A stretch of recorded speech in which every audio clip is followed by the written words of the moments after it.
television show invites you to speak live with Piscataway's Mayor Brian Waller and his guests on the first Monday of each month. To speak with the mayor, call 562-2305.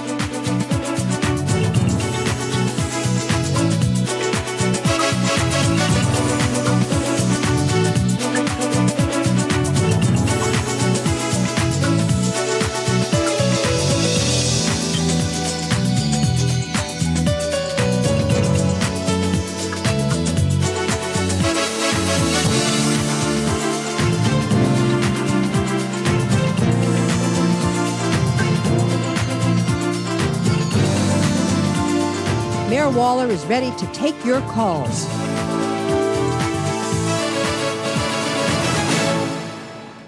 Good evening and welcome to Piscataway. This is Wednesday, September 4th, and we're on the air live. If you'd like to speak with me or my guests, please call us at any time during this hour-long program at 732-562-2305. My guests this evening include Councilwoman at-large Gabrielle Cahill and Department of Public Works Director Hank Zanetti. Councilwoman Cahill was elected to Township Council in 2008 and presently serves on the Council Public Safety, Finance, and Personnel Committees. She has served as Council President, and during her recent Hurricane Sandy, Gabrielle organized a very successful food drive for local hurricane victims. She is the Rutgers University graduate and is an account manager for Majesco Entertainment. Welcome to Piscataway, Gabrielle. Thank you, Mayor. Hank Zanetti, Director of Public Works, is an NJIT graduate and a licensed professional engineer, as well as Certified Public Works Manager and Municipal Engineer. He's also a licensed New Jersey DEP Sanitary Sewer Collection System Operator. One of Hank's areas of expertise includes sanitary sewer system design, as well as evaluation and stormwater control. Hank has been with Piscataway for 7 years and manages the department of 41 employees. Welcome to the program, Hank. Good evening. Okay, we have a lot of video clips today. We're going to jump right in it. We're going to talk about some of the things that's going on in the Department of Public Works that if the general public hasn't seen already or will be seen or has seen or whatever. So we're going to go cue it up. We're going to talk a little bit. Maybe before we get ready, we're going to have cue up the first clip, Hank. But I think what you want to do is give like a 2-minute overview of the divisions that make up the Department of Public Works. Okay, Public Works is made up of basically 5 divisions. We have Fleet Management, Roads Division, Sewer Division, Sanitation, and Buildings and Grounds. Okay, so that, for those of folks, Buildings and Grounds takes care of all the public parks, the buildings, roads, obviously the roads, anything pertaining to the roads, and the Fleet Management is to fix all the vehicles and mechanics and everything else. And Buildings and Grounds obviously takes care of all the buildings and grounds and HVAC systems, heating, you name it, electrical and everything like that. So with that, we're going to cue it up to our first segment right here. This is a shot of some of the roads being paved, I believe. So we're going to cue it up there. Well, actually, this is actually not a Department of Public Works project here. This is actually a county project. I thought we'd show a little bit of this because obviously it's been creating a lot of traffic problems out there. But I want to let the residents know that hopefully by late spring of next year, everything will be completed out there. One of the big problems was the holdup was with the utility companies moving. They're installing as part of the project all new high pressure gas lines for service for the residents, and also new water mains out there, and a storm drain system, and they had to move all the overheads back. So once all the big utilities are done and over with, hopefully by December, come early spring, the county will really kick into high gear, and that'll be 2 lanes in each direction from Stelton Road down to where Charlie Brown's used to be located, and then a whole new traffic signalized intersection down there, which is going to be realigned to tie right into Lakeway. So hopefully that'll end some of the big backups along Mettler's Lane. This is a township engineering project through our designed by our engineering department. This is our Department of Transportation local lead project. This is the 3rd phase of William Street, from Vogel down to what used to be the Riparian Restaurant down the end there. So most of this job is having to do with a lot of retaining walls out there because the elevations of the way the houses sit close to the street. So there's going to be a slight widening, sidewalks on both sides, except when you get towards the end by New Market Road It'll only be on one side because if there was a sidewalk on, some of the residents wouldn't even have a driveway to get into. This is a county project right here, New Brunswick Avenue. Now this has been going on for more than a year, but I've been told that they're projecting to finish up by around Thanksgiving, which will bring it 2 months ahead of schedule.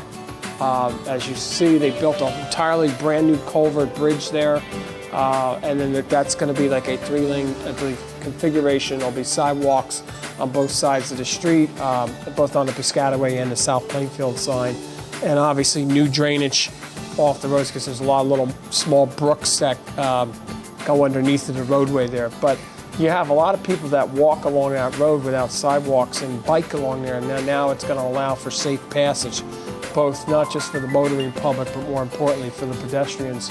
Now, Hank, you might want to jump in on this one. This is the Public Works guys. This is our guys paving Charles Terrace recently, a week or two ago. And for those folks who don't know, like Charles Terrace is over by off of Haynes Avenue by the North Stoughton region. Right there, we're finishing up there in Ryan Lane, and we'll probably finish up with 3/4. We had about 24 streets targeted this year to paving. We'll probably end up paving 17 to 18, and then the ones over in the Bound Park Heights area will be done, finished up late spring of next year. But this is a very involved, as Hank might want to say, very involved with the road paving crew out there. Look at that machine. Yeah, we have basically that's layering right there, and that's how, if you ever wanted to know, that's how they uncover the manholes when they get covered over asphalt. There's vibratory rollers there that are compacting the asphalt down to give it a good mat, so to speak, as they call in the trade. And I want to we're one of the very few, correct me if I'm wrong, Hank, that actually have this in-house paving crew for municipalities. So far, we've done about 5.5 miles this year alone. And that's very interesting because given the fact that we've had a very rainy season and it hasn't been the most ideal weather over the summer for getting a lot of the paving and infrastructure improvements to be done. Right.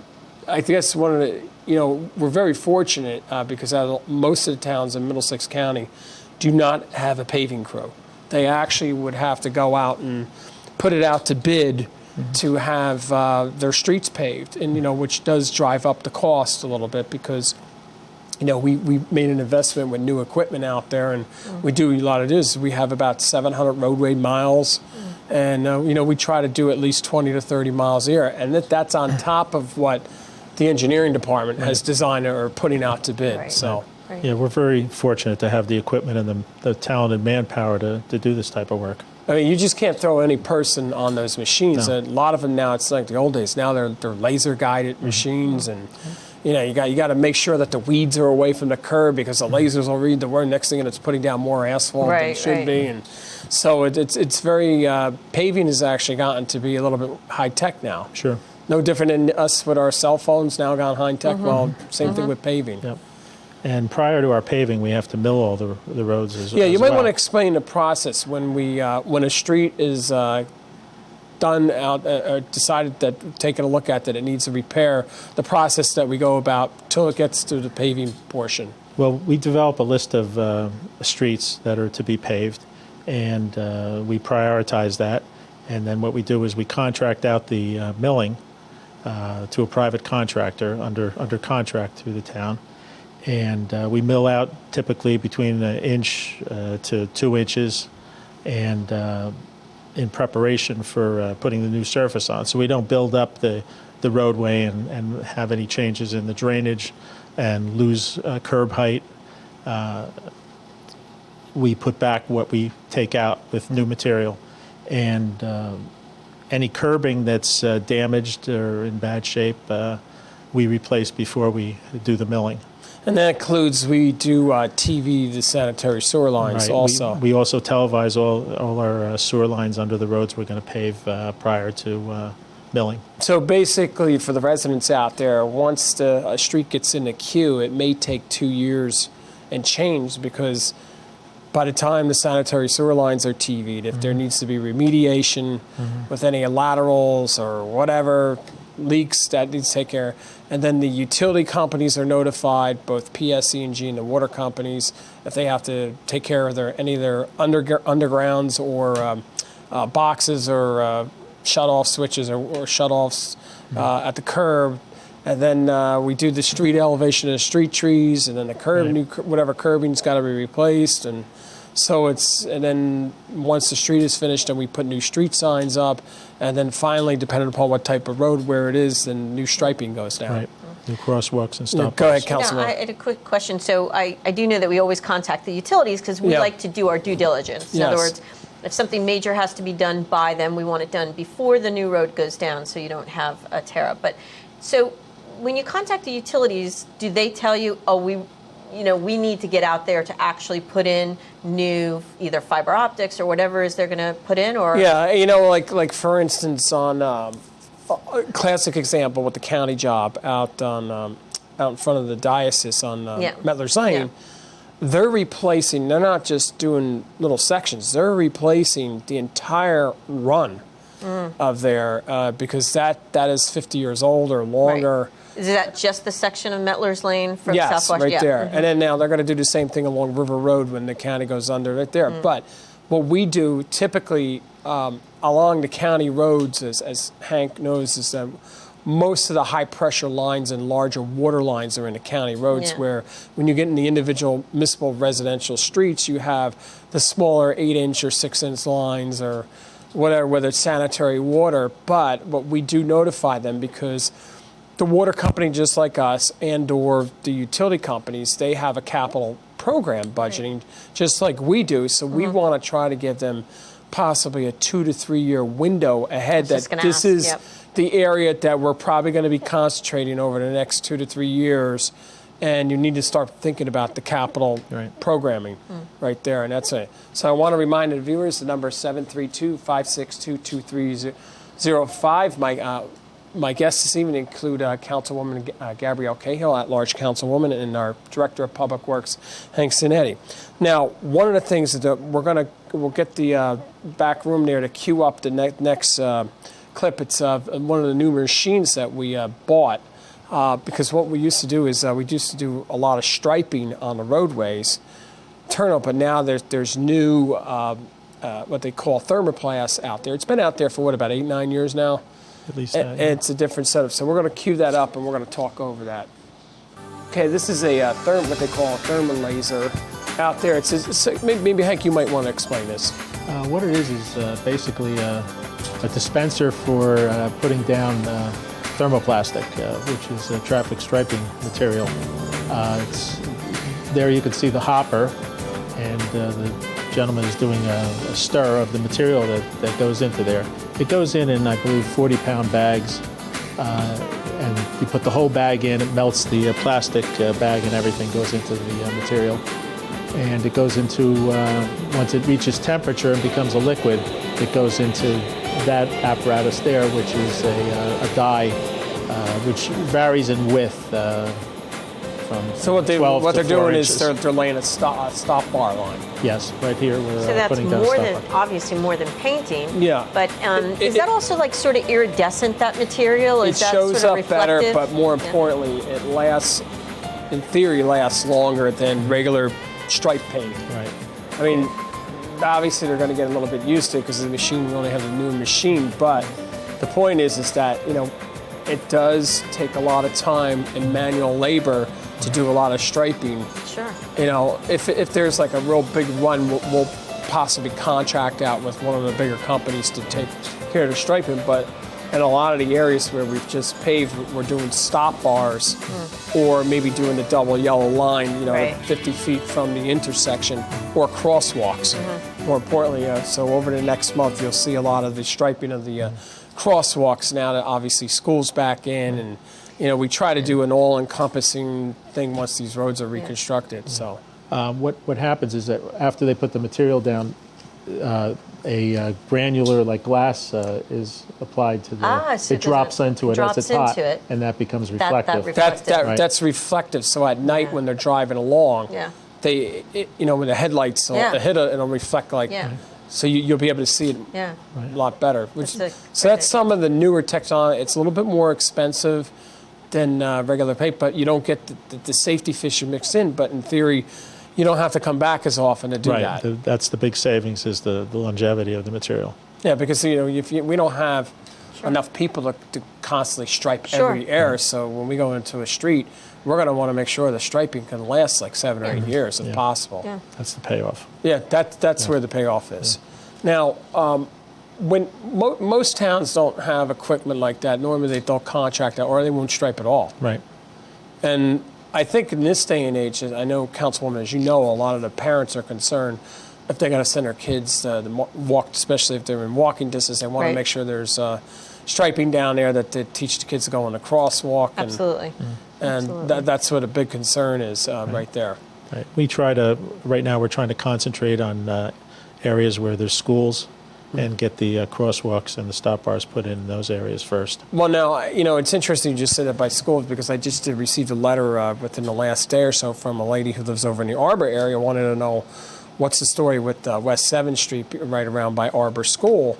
And, she's going to get a reply back. Hopefully within 2 years, the county is done designing a road, and it's in acquisition of right-of-way right now. And hopefully when that gets resolved and South Plainfield gets their act in order on their section up by Clinton Avenue, the entire length of West 7th will be reconstructed from Clinton Avenue and South Plainfield all the way down to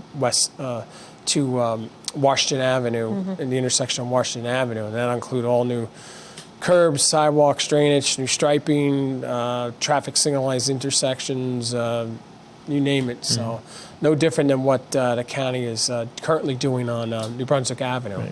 Right. So I believe there may be, correct me if I'm wrong, I'm not sure, but I believe there'll be a segment for bike lanes out there too as part of the project. So, but that's why we're trying to make sure it's safety for the kids, and not just for the kids, but for the general public who want to go out and exercise. Sure.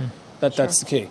We do have another clip of something else that is new that we've been doing and started just doing recently in the Public Works Department. So let's cue that video. That's not new, but Hank, this is we'll take it in this direction. Okay, we'll go over the pump stations. This is our Turner Place pump station, and we recently renovated that. It's probably a 45-year-old pump station that was in disrepair. Really reached the end of its life, and we basically constructed a whole new pump station at that site. That's a standby generator that we installed, brand new. That's the wet well, where the wastewater comes into. That goes down very and deep. now we just jumped over to another pump station at Ballast Lane, which is a residential area. That's also a redo of an old pump station. And that has a backup generator now, too. That has a backup generator. That's the transfer switch on the right, and the power coming into the station behind the fence there. So basically, most of the residents, what they're going to see, all 7 of our sanitary sewer pump stations will be, by, say, November, will be all totally reconstructed. A lot of them, as Director Zanetti said, that they were anywhere between 30 to 45 years old. A lot of these reached the end of their lifespan. And one of the things that the council had the foresight, working with the Department of Public Works, to make sure that any reconstruction of the back of the pump stations, that generators would be included in it.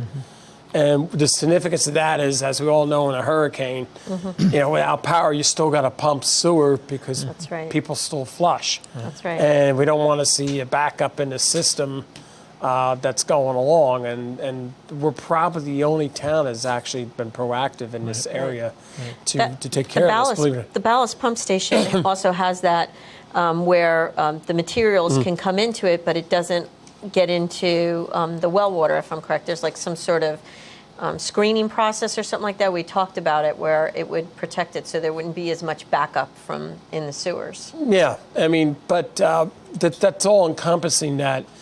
Of the 7 pump stations, all 7 are being retro, and the only one that still has to go out for design is it's a storm water pump station, which is different from sanitary. is at Possumtown Road where the railroad trestle is. There's actually a pump where the grade is, where the water goes on the road and gets pumped up to the brook. So when that goes down, that means that floods out. Thus, that's why we see that water over in that area. Exactly. Yeah. So, Yeah. go ahead. We're gonna redesign that whole station again in-house, and we're gonna raise the structure of the pump station itself to get it above the floodway of the adjacent stream, and that'll protect all the electrical service there and pump controls.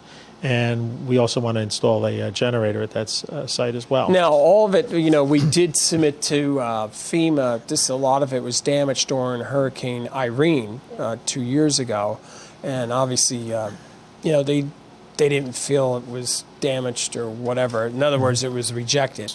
However, we did have to spend some money to do a temporary fix, but ultimately, at the end of the day, as Director Zanetti said, we're going to raise it up higher, try to protect more of the controls, and if and when we ever get something to that effect. So it's the right move to do. We're probably, like I said before, the only town in central New Jersey where we have all of our pump stations retrofitted, well, not only retrofitted, but more importantly, on backup generator that has a dial-up system if there's a problem that goes into a centralized system where our employees can check into that. Right. I do have one other question. So just for the residents, just speaking plainly, so the next time that we do have a major storm, which we are bound to have, updating these pump stations should mean what for the residents? That there won't be any sewer backups and problems with backflow into their homes and residences and or onto the streets or nearby waterways, and that's not a good thing. So, yes. Yeah, because that's not to say that there may not be a surcharge in a line or the system. Sure. But however, those people that are in zones, like for instance, the first pump station that was shown, that's over by the Nova Ukraine area, and that handles all of Washington Avenue, by where the all along where the car wash and over Ukraine, everything from New Brunswick Avenue on down to the Raceway gas station right there where the Exxon station and all those businesses all in there. That's what it handles. So once the well fills up, there's nowhere for it to go except back up. So that's why it needs to go. So we are going to go to another video. So let's cue that up. This is another feature that we've decided to do to try to give a little bit more longevity to our roads once they're either paved or engineering design. Hank, you might want to talk about it. This is our new hot patch tar machine, and what the gentleman's doing here is it has a compressor on the machine blowing out the cracks, and that's the material that we put in there. It's a rubberized tar material. He's placing it in the hopper there. With bag and all, it all melts and becomes part of the material. And there's an agitator in there. It's gas-fired. There's a heater that heats it up. And right here we see him applying it to some of the cracks on Centennial Avenue. This was kind of a test for us, the first real use. So in Centennial Avenue, there's a lot of cracks there, but what we hope to do is with this machine is get some extended life out of our pavements. I think that the street, they're talking about the streets that have been paved within the last 4 or 5 years that were in the center of the road, the seam joint. You see a little crack. We're going to start hitting them early and explain the significance why it's good to get the tar out. Well, it's sealing up the cracks where water can get into the pavement, and in the wintertime it'll freeze and it'll break those cracks open. And that's why how you get, if a person's driving down the road, they'll see like alligating. Right, it'll a lot of cracks create in the road. Additional cracks, and then eventually lead to total failure of the pavement. Thus, you'd have to mill and pave only to do that. So in theory, that this is do a little preventive medicine. Right. So when the Public Works Department is pretty much finished paving for the season, first or second week of November, then, November, December, and unless it snows, they'll be out crack sealing. Yeah, we can work in cold weather as long as it's not excessively wet out there. That's the key. It can't be wet. It can be very cold, but it can't be wet. Because then it'll boil out the steam. It'll create steam, which will boil the material out of the It's not cracks. good. Then you're wasting material, so to speak. So now we do have another clip that we're going to go to. So let's go to that clip.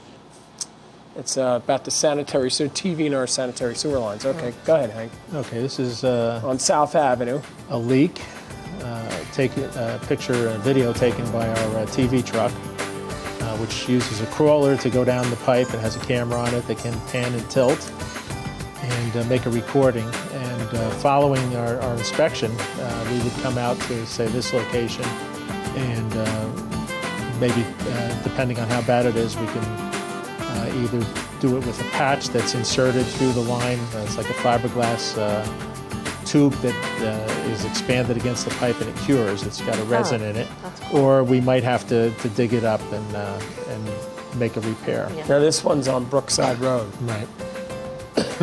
It's another. And this is what's done with any street that we go to reconstruct. We do this a couple years prior. Right. To do. So is that like... That's roots. That's roots coming in from the road or the grass, wherever that's at? A tree that's near the roadway or the pipe. Right. How do you repair that? Well, again, you can send a piece of equipment into the pipe that'll cut the roots, and then you can do a patch over it, or a lot of times you have to dig it up and make a repair, cut the roots away. Wow. Yeah. But all these leaks add up to dollars that we have to pay to the county for treating, And basically groundwater. And this is why we spend money to buy equipment like this, because ultimately at the end of the day is the less clear water going into the system down to the county. That's money that we're saving in the sewer utility, sure. which keeps the rates reasonable. Right. Which, by the way, I'm happy to say is that we have the lowest sewer rates of any town in central New Jersey. Nobody even touches us with our rates. This also, right here, Hank, this is over on Sherman Sherman Drive. That shows a leak from, I believe, a house lateral connection to the main line. Is that just degradation of the pipe, or is that also root related? Over time, the joints open up or roots get into it. Old pipe is either clay or it's asbestos cement pipe. And Now, I remember a couple of years back, I think maybe about 5 years ago now, all the pipes off of like Rivercrest Drive, Perrine, that whole area, all those streets over there, Emerson, Seymour, they all had the terracotta clay pipes when they were originally installed back almost amazing. 50 plus years Wow. ago. So what we ended up doing is slip lining the pipes. Right. We put a new pipe inside Right, the pipe. inside of it, right. Because it's nice and smooth now and took care of all that. So Yeah. that should give us another 40 or 50 years. And that new pipe that you put in, is that PVC pipe? It was like a sock. And maybe we want Oh. to explain It's that. like a fiberglass impregnated sock that's inverted inside the pipe. Oh, very with, cool. Hot water or steam, and it expands it against the old pipe, Right. which has been cleaned prior to doing Sure. that. And it basically gives you a new pipe inside the old. That's and because incredible. it's nice and smooth, sometimes you even pick up a little bit of capacity by doing that. Sure. Because it's smoother. That's than a very rough interesting. surface. Yeah. Very Now, cool. one thing we want to mention to the residents, one of the things they should not be doing, pumping into the sanitary sewer system. You might want to explain Right. which is a major no-no. Shouldn't have your roof leaders connected to the sewer, to the sanitary sewer. They should be either run out to the curb and gutter, or into the storm sewer, if there's a storm sewer in front of the house, or to the ground and away from your home, but not into the sanitary sewer. Also, sump pumps is a big problem. All this extraneous water into the system eats up capacity. Besides costing the town money, it also takes up capacity in the sewer, so you might have overflows. That's what happens in certain areas of the town. Because of that. The older sections, what happens is a lot of people have manual check valves on their thing because there's so much infiltration because of people are illegally pumping water into the sanitary. Basically what it does, it puts their neighbors' homes at risk Right. because it fills up the capacity of the pipe, let alone we're paying for clear Sure, water. sure. But I would like to remind the residents, though, if you are caught, and that camera will catch if there's an illegal hookup, it's a couple $1,000 fine. So we will not hesitate to make somebody pay that and disconnect that and get a court order, because it's you're basically making everybody else, all the other ratepayers, pay more. So we're going to go to a video clip right now because we're going to do our monthly announcements. So what I want to explain a little bit about this video clip is that it's a compilation of half of the people who spoke or sang the national anthem at the concerts. And then when we come back, at the end, we're going to do the other half. So each one of the folks who sang the national anthem, you'll see a little bit of segment of that. So let's cue it up. Oh, say, can you see by the dawn's early light what so proudly we held at the twilight's last gleaming? Whose her stripes and bright stars through the perilous fight, o'er the ramparts we rushed, were so gallantly streaming, and the rockets red glare, the bombs bursting in air, gave proof through the night that our flag was still there. Oh, sing does that star-spangled banner yet wave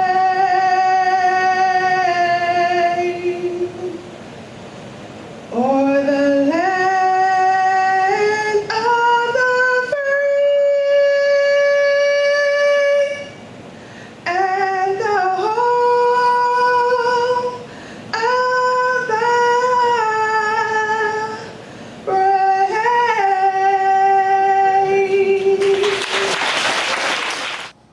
I want to thank those folks who sang the national anthem, and we're going to have a few more clips of that after we come back from the announcements. So the monthly announcements are the 7th Annual Summer in the Park Concert Series, sponsored by the Cultural Arts Commission, chaired by Kitty Jutner, was a huge success. Hundreds of people attended each of the Thursday night concerts. For the first time in 7 years, we had weather conditions that required several of the concerts to be moved to our renovated senior center, and just as many people attended the concerts at the center. A great job to the Cultural Arts Commission and all the volunteers. The annual flu shot clinic for Piscataway seniors citizens, sponsored by the Office of Aging, will be held at the Senior Center on September 13th from 8 a.m. to 12:30 p.m. Please bring your insurance card. The day of the clinic, advance reservations are required. To set up an appointment, call 732-562-1133. For anyone who may be a caregiver, there is a support group that meets the second Thursday of each month at the Senior Center from 7 p.m. to 8:45 p.m. Also, on Sunday, hours have resumed at the Piscataway Public Library. The library is participating in the Books to Keep program, in which a project of libraries of Middlesex County. Donations of new hardcover paperback books are being collected and will be distributed to disadvantaged children throughout Middlesex County during the holiday season. Monetary donations are also collected and will be used to purchase books. Donations may be brought to the circulation desk of Kennedy or Westergaard. The program ends on December 15th. To mark the 150th anniversary of the Emancipation Proclamation, the National Endowment of the Humanities developed a special project, Created Equal, America's Civil Rights Struggle. 12 New Jersey communities were selected to host the special film screening. The film, The Loving Story, a moving account of a couple who were arrested in 1958 for violating Virginia's ban on interracial marriage, will be shown at Kennedy Library on Sunday, September 29th at 2 p.m. The discussion will be facilitated by a history professor, and the public is welcome. The Recreation Department is geared up for the fall schedule, which includes but not limited to the middle school basketball, competitive wrestling, gym hockey, children's craft classes, boys and girls grammar school basketball. And for complete information on all these programs, visit our website at www.piscatawaynj.org or call 732-562-2382. For residents who would be considered income eligible, the state of New Jersey offers assistance for your home energy bills. The Low-Income Energy Home Program Assistance Program is a federally funded program, and even if your heat is included in your rent, you may qualify. The program is administered by the Department of Community Affairs. The Universal Service Fund was created by the New Jersey Board of Public Utilities. It can be applied for any time of the year and also administered and is also administered by the BPU. For more information, go to the web at www.energyassistance.nj.gov or for LIHEAP or call 1-800-510-3102 or for USF call 1-800-240-1347. On Monday, September 30th, the public is invited to join Paul Snyder, the Piscataway Emergency Management Coordinator, and learn how to be prepared the next time a natural disaster strikes our area. The seminar will be held in the Kennedy Library at 7 p.m. Register by calling the library at 732-463-1633, extension 6. Biodegradable leaf bags will be available for residents on or about September 30th at the DPW garage, Monday through Friday from 7 a.m. to 6 p.m. Proof of residency is required. The bags will be used for leaves only. Pickup will begin the week of October 15th and continue to December 31st of 2013. We remind residents that children are back in school, and it's important that we drive extra carefully and be alert for youngsters crossing the streets, particularly as late afternoon when it gets dark. We also remind residents to pick up after your animals. If caught not complying, you will receive a summons and a fine, and there will be no exceptions. The September program will be rebroadcast on Mondays of September at 8 p.m. and Fridays and Sundays at 7 p.m. on PCTV Channel 15 and Files Channel 40 and 42. And next time on Piscataway will be live on Monday, October 7th. Boy, we're already getting into October there. All right, now we do have, before we go to some of the video clip, we'll just talk about the leaf bags distributions.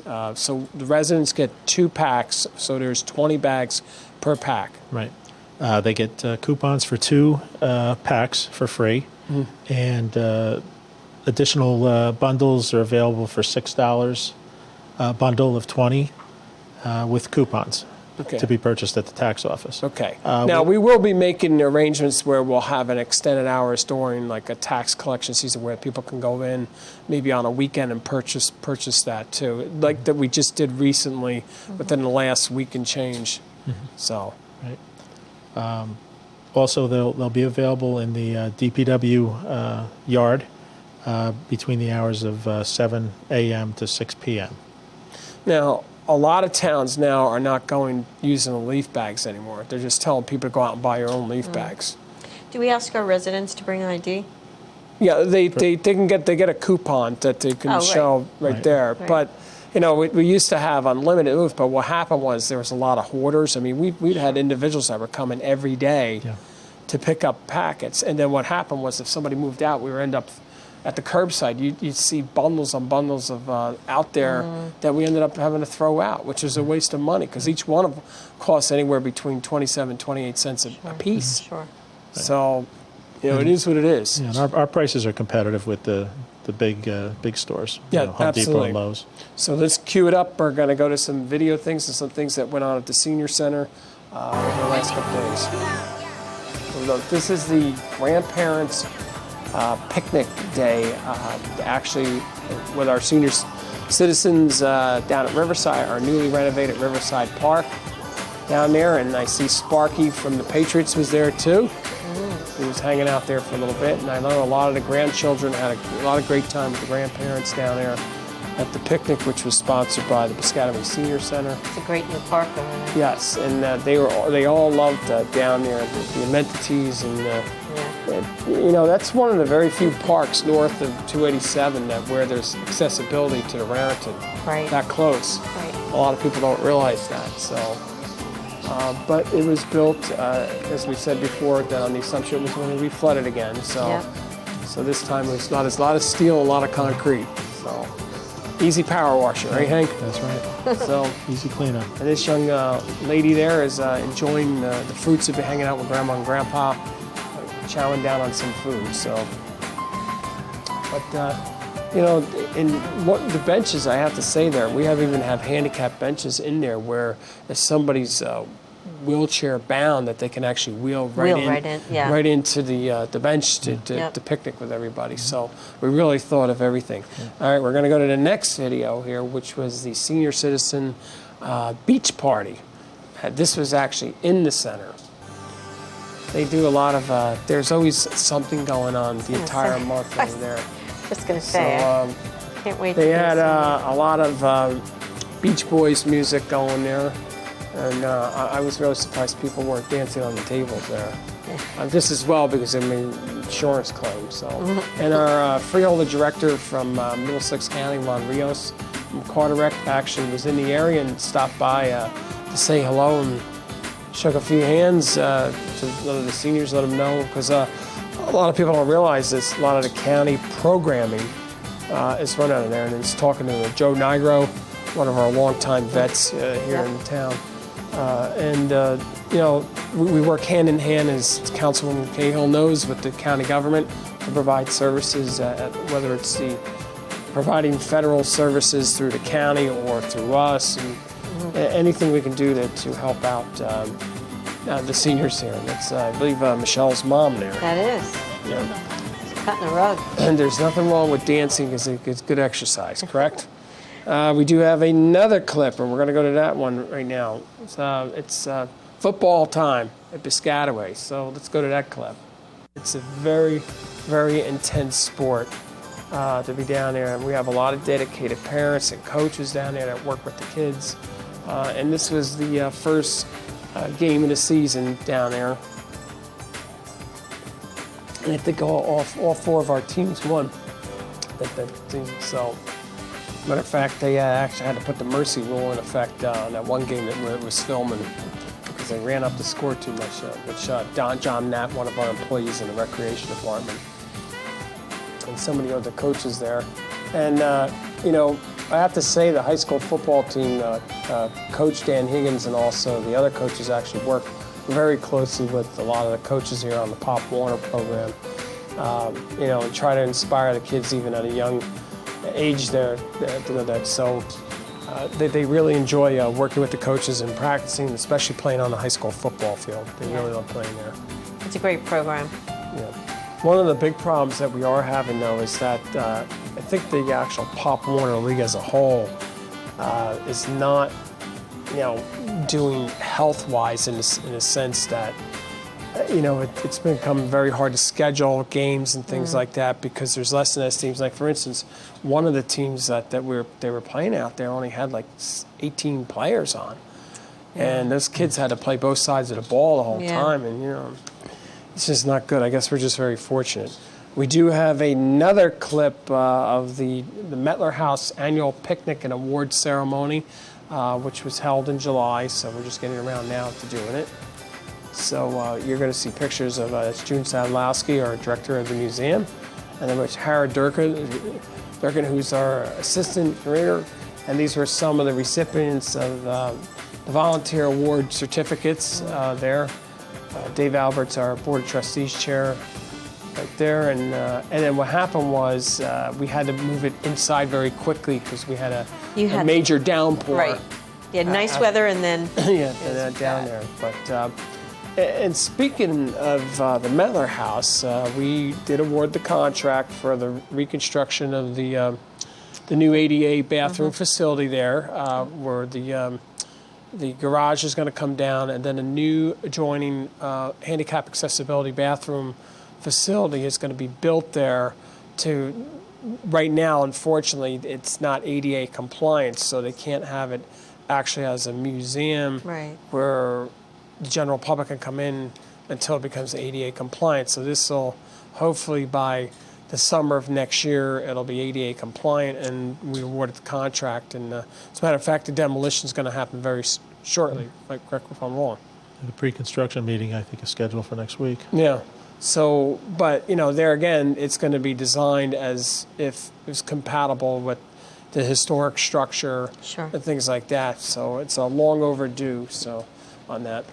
And the last clip that we have is was the International festival that was down at Our Lady of Fatima Church just recently over Labor Day weekend.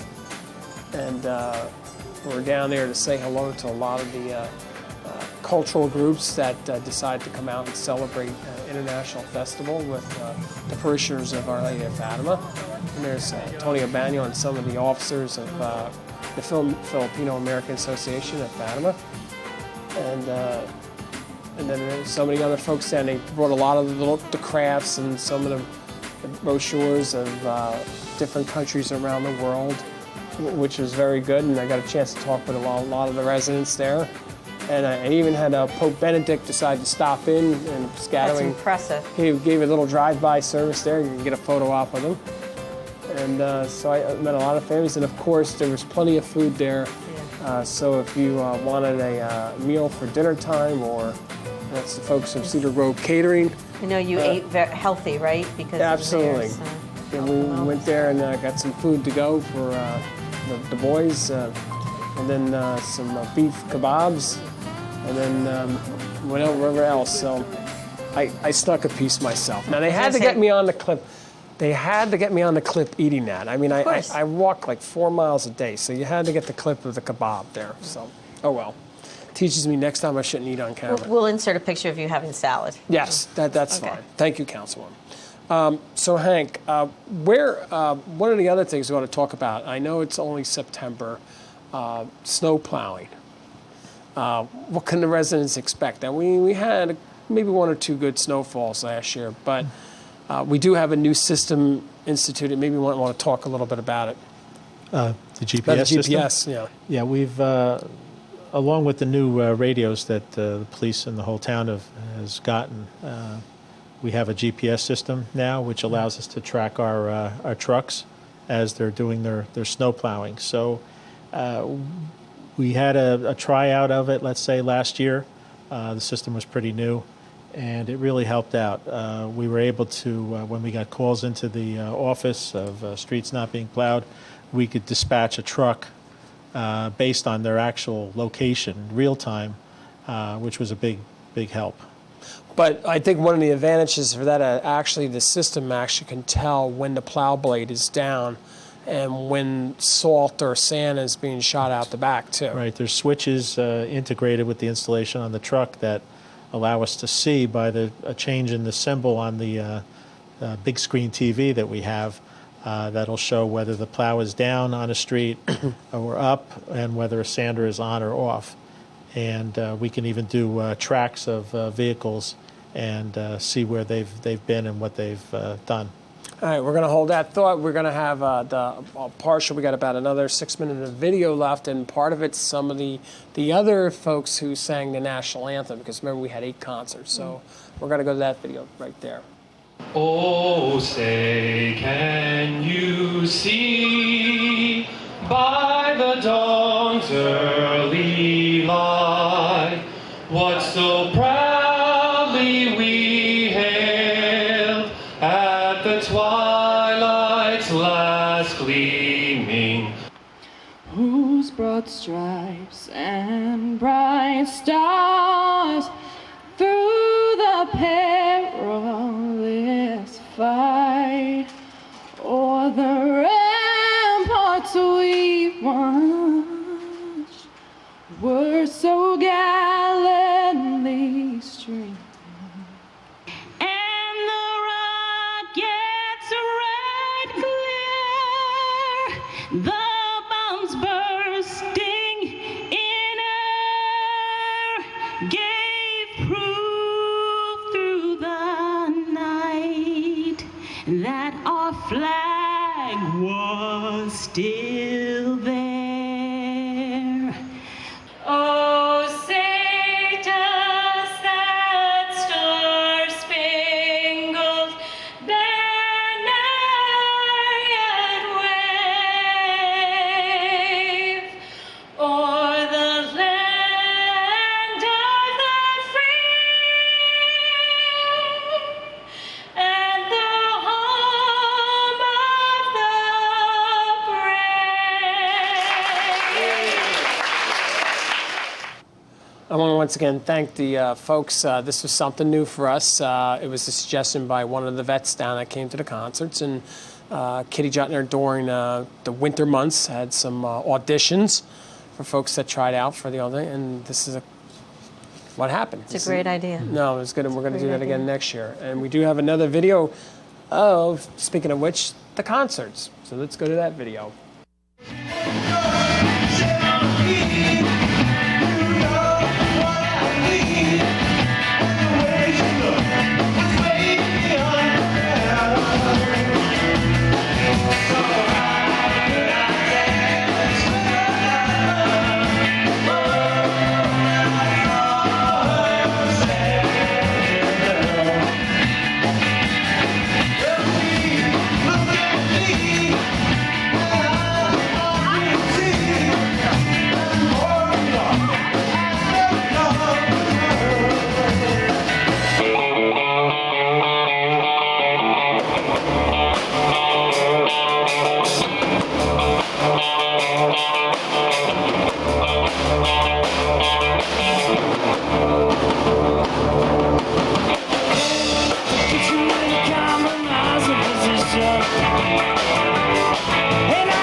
Thank you for coming this evening and for joining us for our last concert of the season, sadly.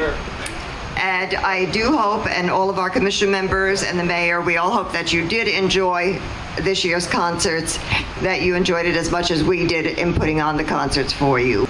I want to especially thank Mayor Waller for all of his support in supporting the Cultural Arts Commission activities, the arts, and his support for this particular concert series. All right, let's hear it for Kitty and the other members of the Cultural Arts Commission. They really do a great job. I don't think a lot of you all know out there how much work they do all year round. It's just not about the concert series for the 8 down here. There's a lot of other cultural arts events throughout the year that they're out. They're always looking at new things to do, and I'm always getting phone calls in the middle of the night. Hey, I got an idea, Mayor. What do you think about this? Please find the money. You know, one of those things. So.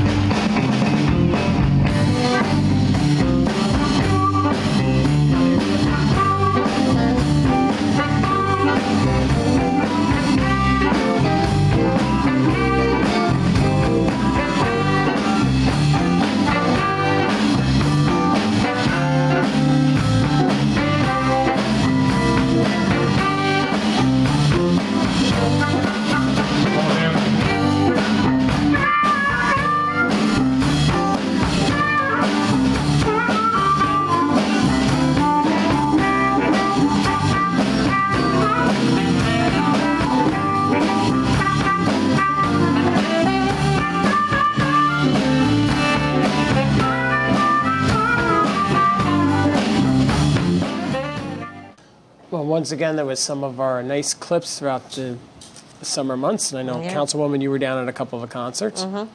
They are, you know what, it's a really fantastic way also to bring the community together.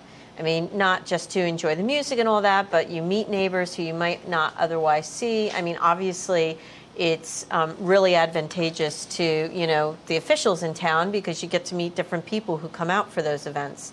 And I absolutely love it. I think it's really a unifying, and it's obviously a wonderful event for residents to come free of charge, you know. Well, I think the best part, Hank, is the fact that we're finishing out that segment of William Street where they'll have the last segment of the sidewalks actually get to there safely. And a lot of people are very happy about that. That's being done finally. Before we close out the show, you got some statistics for us from the hurricane damage, Hank? The statistics are, we so far have accounted for a list of, and this includes ones that have been removed already, about 2,000 stumps and about 20,000 tons of debris from the storm. Now, and then everybody knows collected. There's still a lot of debris that needs to be cleared off. Right, that's just so far. Yeah, we are going back out to bid again for the balance of the stumps that are still out there. So if you got a stump in front of your house, hopefully we're going to try to have that cleared up by December, end of December at the latest. Because we want to make sure we be able to file with FEMA and things like that. But more importantly is that we want to try to get this all cleaned up because we still have a lot of damage yet in our municipal parks that we want to get in front of the residential homes first before we go back into the parks. Right. Because it's important we do it in front of the residents' house. And we're in technically we're starting hurricane season, so. Yeah.